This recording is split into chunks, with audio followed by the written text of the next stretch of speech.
Presidente ng bundok ng Betania. At magandang umaga po sa inyong lahat. Kapatid, lalo na sa mga kapatid natin ang namumuno sa Valenteso. At sa inyong mga miyembro at sa ating mga direktor ay naririto po sa inyong mga hermano Kutya at ang mga lalong mamuto natin sa Baydang Lugoyan. Magandang umaga po. Sadya na napakaganda, napakalawak ang pag-iwagsak namin na binanhay ng maglay at naroon sa atin. Kaya sadya na mapalat po tayo dahil kahit malalayo ang ating mga lugoyan, tayo nagkakaisa ngayong umaga sa kasalamat po ng Valenteso at ating anniversary po. At narinig po natin kung paano nila binanghay ang paksa kung sa pamamagitan ng paglikha ng Diyos sa kalikasan at sa Espiritu. Binangkay na po ng ating kapatid na hermano Rector. Pero nagbibigay po ako ng ilang sitas para karugtong ang mga karunungan na ibinigay niya. Medyo kumakarap po tayo, kaya magkakamali sa Tagalog, pasensya po tayo. Ano po, napakaganda po mga paksa natin. Nagsako lang pamahmahalan. Ang lahat po ng nilikha ng Diyos ay mabuti. At ang mga nilikha niya ay tayo ang pinamalahan. Kahit nilikha po tayo, wala po pang pamalahan natin lahat yan. Tayo po ang pinakamataas na nilikha ng Diyos na naging kanyang kawanis. Kaya po napakalap po natin. Pero ngayon tayo na mamahala. Wala po pag-alap po natin. Ibibilang ko po ang ating pamamahala sa isang pamilya hanggang sa pananampalataya. Ito po nga ibibigay ngayon. Dahil sa ating pamilya, paano natin pamahalahan ang ating pamilya? Kung hindi natin nasusupok o hindi natin masusupit ang mga magagawa, hindi magagandang gawa ng ating mga pamilya.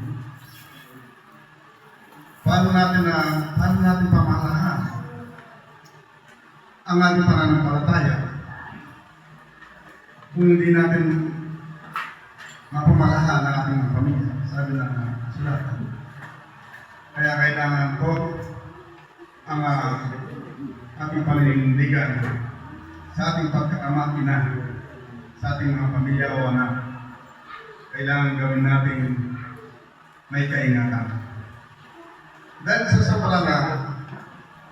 sobrang pag-asap ng ating pag-iisip minsan, sa mga binibigay natin mga salita sa ating mga pamilya, minsan nakakasugat yan, nadamdamin. Yan ang daan ng pagkakahiwalay o pagkawatak-watak. Kaya, pag-ihin po natin ang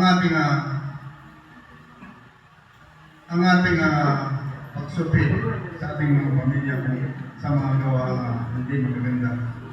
Dahil katulad ng pananampalataya, paano natin pamamahalahan ang pananampalataya kung ating mga gawa ay hindi nakakama. Dahil ang sinasabi ng mga sulatan, tayo mga namamahala sa pananampalataya, kailangan po unang-una magpasakot tayo sa mga nakakaitanga sa atin. Ganon din po ang mga pamilya natin. Kailangan magpasakot sila sa atin. Dahil kapag hindi sila nagpasakot, maraming napapawala, maraming napapahama. Ganon din po ang pananampalataya. Kailangan magpasakot tayo sa mga namumuno sa atin.